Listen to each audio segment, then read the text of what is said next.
This video is dedicated to all my athletes, all my people that want to go pro in a certain sport, that are projected to be the next big thing, or like God has just blessed you with insane athletic abilities.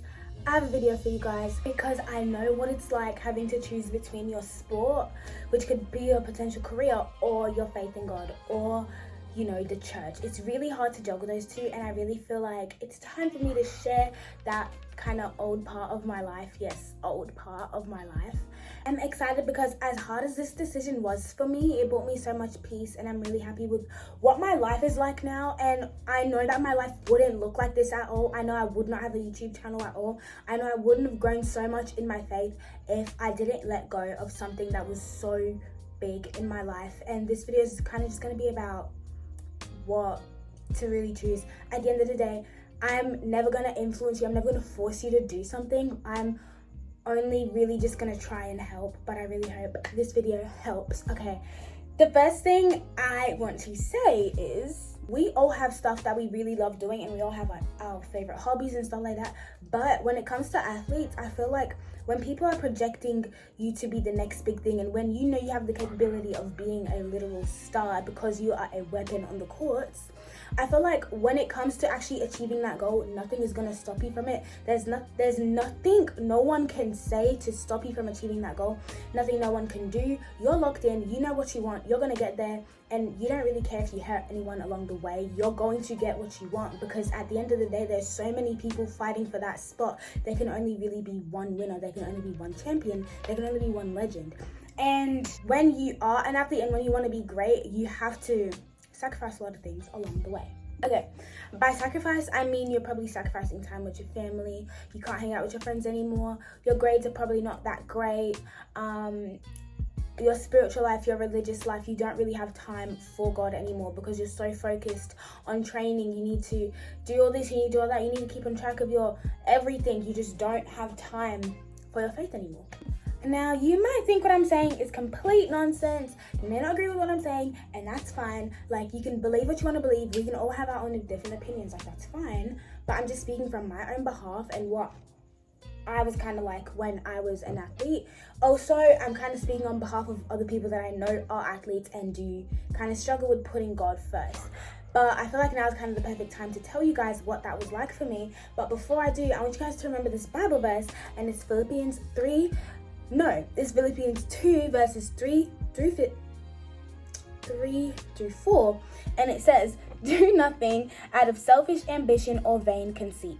Rather, in humility, value others above yourselves, not looking to your own interest, but each of you to the interest of others. In your relationships with one another, have the same mindset as Christ Jesus." Okay, I'm not really going to explain what that means. It's pretty straightforward, but we're going to come back to that later. Just remember that verse. Okay, now, from the ages of like 7, I played a lot of tennis. And I played up until I was about 13, and I made a decision. I was like, I'm gonna go professional. Mind you, like, tennis was everything I ever wanted. Like, it was something I loved, and I still love it very much because it taught me so much. And it, it made me physically strong, it made me mentally strong, a bunch of stuff, So there was a lot of pros to this, but there was also a lot of cons. And so I was like to my parents, I want to go pro. And they were like, you know what? Cool. So they did kind of help me. I got signed up to a bunch of tennis clubs. I worked with some coaches. I got to know more about tennis and what it really is. I worked with a lot of different people. And it was just a fun time. Low-key, it was a really cool time-ish. And so what had happened was I was just playing a lot of tennis, I played about 4 to 5 times a week, twice a day. And I was still in school. I had just started high school-ish. Why was I doing that? I don't know. Were the grades bad? Yes. I should have been focused on them books, but no, I was focused on the courts. But one of my only flexes is that I was genuinely not a bad tennis player. I had a bit of skill, I had a little something. But that's besides the video. That's besides the point. What I'm trying to say is tennis quickly became something that was very beautiful, something God obviously gifted me with. It was a God-gifted thing. It was kind of crazy. It was a God-gifted thing. It was something that was very beautiful that God so kindly, so generously gave me, that I turned into an ugly thing, It is so crazy because you think you have everything under control. You think you can maneuver everything. You think you can just, like do everything. But when God is not in the middle of that, when God is not in the center of that, you're going to destroy it because you can't handle that. You can't handle all that. Without the Creator helping you, without Him guiding you, you think you can do it. You can't. As bad as that sounds, you literally can't. And so I failed. I miserably failed. And, well, obviously I'm not pro. But what happened was, told my parents I was going to go pro. I started training a lot. I put everything to this. I became very disciplined very quickly. So I was training about 4 to 5 times a week, twice a day. Either before school I'd hit the gym, and then after school tennis, or before school tennis, after school tennis, before school gym, after school gym, something along the lines of that. And I was just doing that. It was really hard at first, but I quickly fell in love with the schedule. I loved the rush. I loved, because not a lot of kids in school are really doing that. And so I felt different, I was like, yeah, I just loved it. And then so I did that for a really long time. And I feel like when you're a little black girl that plays tennis, you are 100% going to get compared to Serena Williams. And I loved Serena Williams. She is my favorite player. She's one of the greatest athletes. I'm not even trying to go this, but she's amazing. And so when I was out on the courts training by myself, or whether it was by my coach, random people would literally come up to me and would be like, you're going to be the next Serena. I need to see you on TV in a couple of years. You're going to take home that Grand Slam. You're going to win Aussie Open for us. Like, you can do it. And, it was all these random people. And I was like, you know what? Like, oh my gosh, like, they think I'm going to play. Like, they see something in me.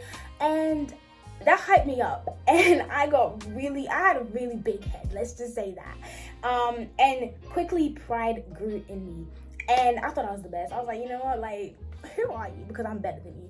That's what I thought. And with all the sport motivation videos I watched, it all kind of talks about the same thing. Being the best and not caring who you have to hurt to get to there. Now, obviously, I wasn't like a cold-hearted, evil little girl. Like, I wasn't really like that. But I definitely did know how to get something that I wanted. Whether it was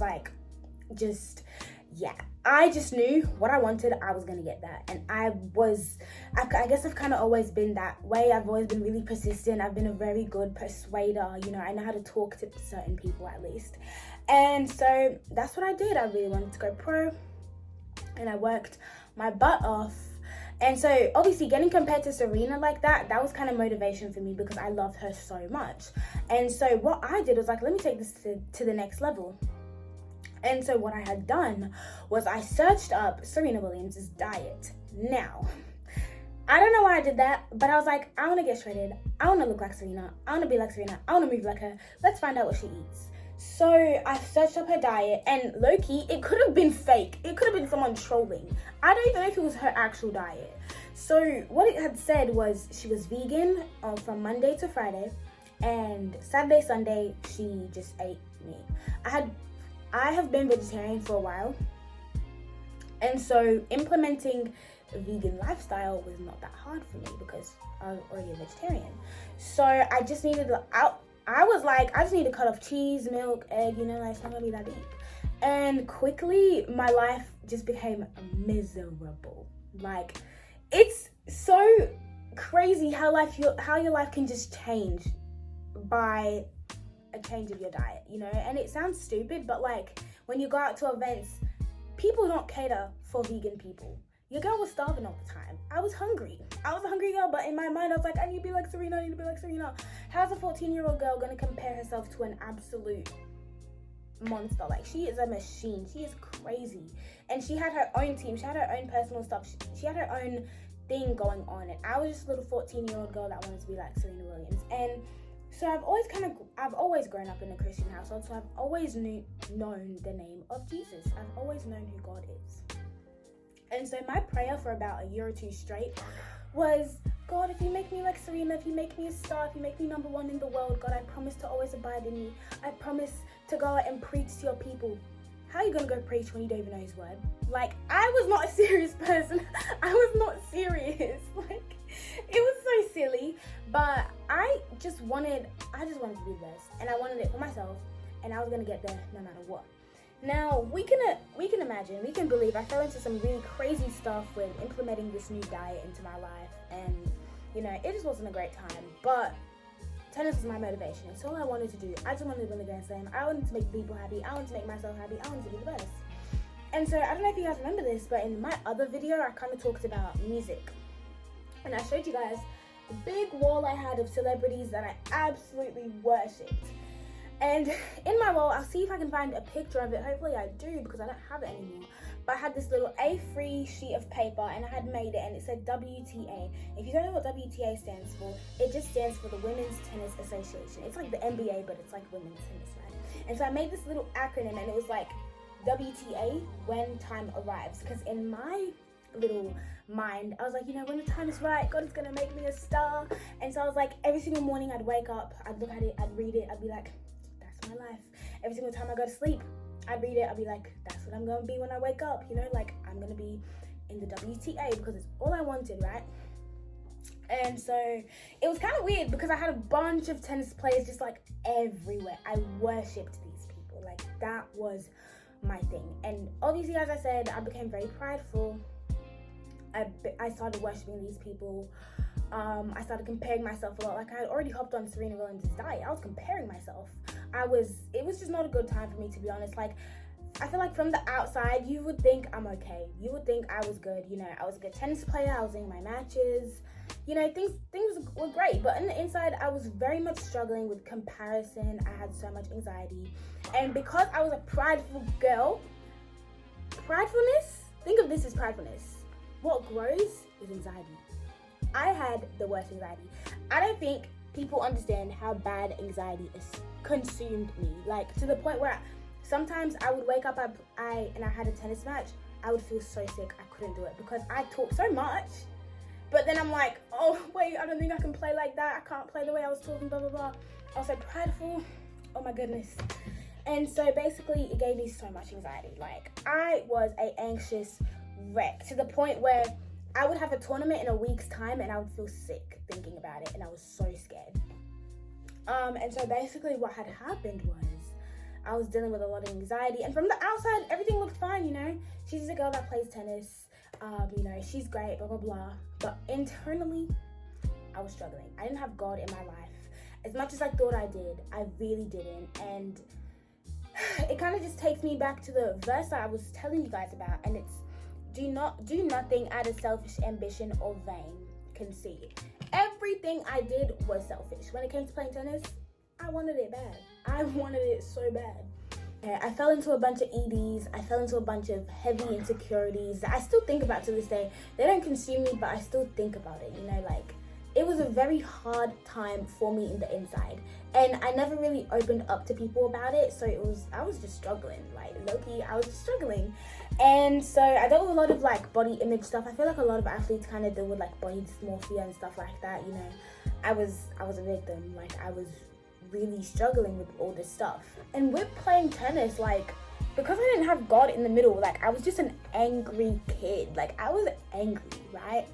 And I can't tell you how many rackets I have gone through. Like, I used to get so pressed on the court as I hear smashing my rackets. Like, who did I think I was? And I was just a really angry kid, but I still had that one goal, and it was to be the best tennis player I could ever be. And then so basically what had happened was I started having crazy encounters with God. I allowed God into my heart, and he started revealing so much stuff to me. And then what had happened was, okay, well, this is gonna sound freaky, but I promise you guys, I'm not crazy. This is what happened, and this is how I knew I needed to quit tennis, because it was getting crazy. Now, remember that wall I told you guys about, like the little wall of celebrities and everything? When I had finally started locking in with God, I was so on fire for God, but I still was attached to tennis. Like, I was still playing a lot of tennis. But then I found God, right? This is around last year. And so what had happened was I woke up and I see a demon. And I say, oh, what are you doing here? Guys, I'm not crazy. This really happened. Like, I'm not crazy. I don't really tell people this story because I know people are going to think I'm like a schizophrenic or something. But I didn't really understand what seeing in the spirit was until I saw that. And that was the first thing I saw. And it was on my wall, and it was like I was awake. I'd just woken up.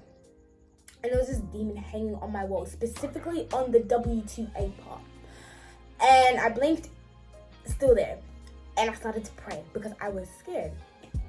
And then during that time, I had realized things, as I said before, something that God gave me that was so beautiful, I turned ugly and demonic. I obsessed over tennis. I obsessed and worshipped the players. All I did was live, breathe, and play tennis. I lived by that. Like, that was all I did. I didn't have time for family. I didn't have time for friends. I didn't have time for school. I didn't have time for church. I didn't have time for God, period. I was not doing anything except caring for myself and playing a bunch of tennis. And so I saw this demon attached to my tennis, which made so much sense because I had turned it into such an ugly, demonic thing. Like, with everything I was doing with comparing myself to other people. And so I didn't like the way I started thinking about people when I was playing tennis. And I got so competitive, and just a bunch of ugly fruits started coming out of me. It was just not great. I didn't like the person I was becoming. So I saw this demon attached to me. I saw this demon attached to my tennis. I said, damn, and that motivated me to quit fast. It motivated me to quit. And it wasn't that easy. It really wasn't easy. I went from training 4 to 5 times a week to starting to train 2 times a week, to starting to train once a week, to starting to have to force myself to go play tennis. Like, it got to a point where I was like, I'm gonna go play some tennis today. I get to the courts, I want to go home. I just didn't want to be there because I acknowledged that it was not right for me. This is not me saying that there's a demon attached to your sport. This is my story. And I just want to share it with you guys because I know that's going to help someone. And I'm not telling you guys to quit your sports because we need more Christian athletes. We need more Christianity represented in the fitness industry, in the sports industry. We need that. I just was not going to be one of them. But we really do need that. And I really believe people are going to make it that are followers of Christ. I kind of wanted to make this little short clip because I kept rambling in my other clip. I'm currently editing, but I wanted to say this video is not just for my athletes. It's for anyone that has an undying passion for anything. Or if you simply just put something before God, and it could be something as simple as another hobby that you're really passionate about. Or it could be school. Maybe you're obsessed over your schoolwork. Maybe you're like, I need to do this, I need to do that for school. And I just want to let you guys know, there is rest. You can rest. You don't have to push yourself to the limits. You don't have to go that extra mile. It's very much not that necessary. And just remember to just protect yourself and honestly just keep safe because getting into all these advanced stuff can really be scary and really hurtful physically and mentally. And that's the last thing I'd ever want for anyone. I never pray that upon anyone. But I just pray that this video helped you. And I pray that my story kind of helped you, see your story in a different way. But anyways, bye for now.